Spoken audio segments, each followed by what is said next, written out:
बंदर दीगर हैवानात की तरह एक हैवान है, मगर बाज़ मुफक्करीन के मुताबिक बंदर की पैदाइश आम जानवरों की तरह नहीं हुई, बल्कि वो एक तब्दील शुदा मखलूक है। उनके मुताबिक आज से हज़ारों साल कबल हज़रत दाऊद अलैहिस्सलाम की कौम बनी इसराइल ने जब अल्लाह की नाफरमानी की तो बतौर सज़ा उन्हें बंदर और सूअर बना दिया गया था। इस सख्त अजाब का जिक्र कुरान मजीद की आयतों में भी मिलती है। तो क्या आज इस ज़मीन पर जो बंदर मौजूद हैं वो कौम बनी इसराइल की नस्ल से हैं जो आज तक इस अजाब में मुब्तला हैं? इस बात में कितनी सच्चाई है हम इस वीडियो में जानेंगे।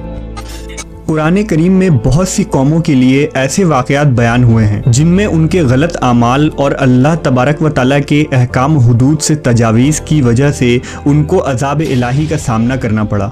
इस सिलसिला में एक मशहूर और इबरतनाक वाक़या असहाब सबत का है। ये वाक़या यहूदियों की एक बस्ती से ताल्लुक़ रखता है। ये वाक़या हज़रत दाऊद अलैहिस्सलाम के दौर का है। उस ज़माने में हज़रत याकूब की औलादें जो बनी इसराइल कहलाती थीं, उनकी आबादी लाखों में थी, जो अर्ज़ फ़लस्तीन और यरूशलेम में आबाद थे। उनमें से एक कबीला बनी इसराइल से इलाहिदा होकर एक दरिया के किनारे ईला नामी बस्ती में आबाद हो गए। उन लोगों की तादाद 70,000 के करीब थी और ये निहायत ही सरकश और नाफरमान लोग थे। इन लोगों ने अक्सर काम अहकाम तौरेत के ख़िलाफ़ शुरू कर दी। तौरेत के मुताबिक हराम करदा चीज़ों को इन्होंने अपने ऊपर हलाल बना लिया और मूसा अलैहिस्सलाम की शरीयत के मुनकिर हो गए।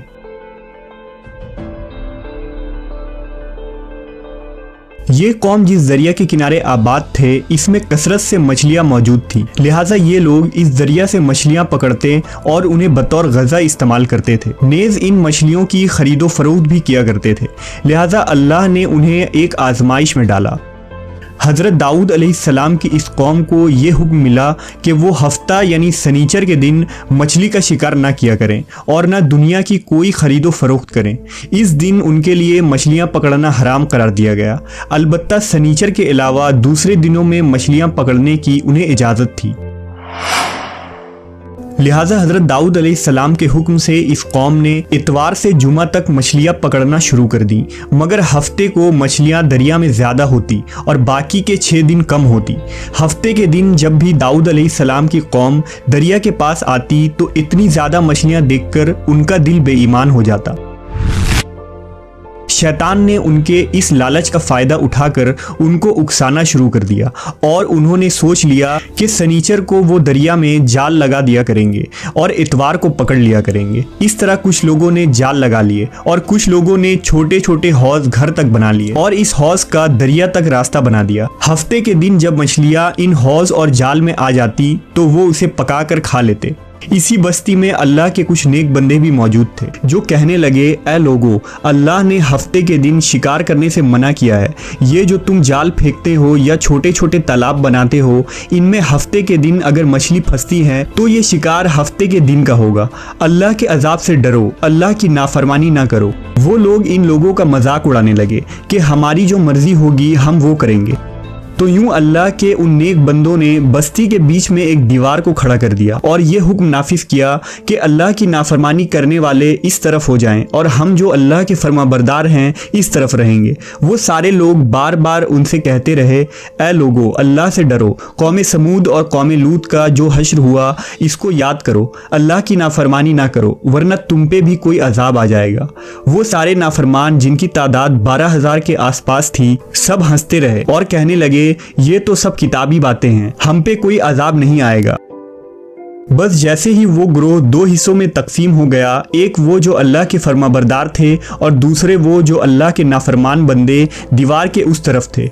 वो नाफरमान पूरी रात हंसते रहे, मजाक उड़ाते रहे और अल्लाह के ख़ास बंदे दीवार के उस तरफ अल्लाह से माफ़ी मांगते रहे। अगले दिन जैसे ही सुबह हुई, वो नेक सालेह इंसान उठे। उन्होंने महसूस किया कि दीवार के उस तरफ से किसी इंसान की आवाज़ नहीं आ रही थी। जैसे ही दीवार के उस तरफ चढ़कर देखने लगे तो देखा कि सारे के सारे लोग बंदर की शक्ल में तब्दील हो चुके थे और बंदर की हरकतों को अंजाम दे रहे थे। उन लोगों में से जो उनके रिश्तेदार थे, उन्होंने उन बंदरों को कपड़ों से अपने अपने रिश्तेदारों को पहचाना और चीख के रोने लगे, अल्लाह से माफ़ी मांगने लगे। लेकिन अल्लाह का अजाब जब आता है तो वो होकर रहता है। वो 12,000 लोग जो बंदर बन चुके थे कुछ भी खा पी नहीं पा रहे थे, और यूं 3 दिन बाद वो सब इस अजाब में आकर हलाक हो गए। अल्लाह का अजाब बहुत ही सख्त होता है, और नाफरमान और सरकश लोगों के लिए जब अजाब इलाही का फैसला हो जाए तो अल्लाह के हुक्म से पूरी कौम इस तरह हलाक हो जाती है कि वो आने वाले लोगों के लिए एक इबरत बन जाती है। बहरहाल ये नज़रिया कि मौजूदा बंदर उन लोगों की औलादें हैं जिन पर अजाब आया था, ये गलत है, क्योंकि उनसे पहले भी दुनिया में बंदर मौजूद थे। और सही रिवायतों के मुताबिक बनी इसराइल की ये कौम जब बंदर में तब्दील हो गई थी तो 3 दिनों तक यूं ही जिंदा रहे और फिर रोते रोते सारी कौम मर गई। लिहाजा उनकी नस्ल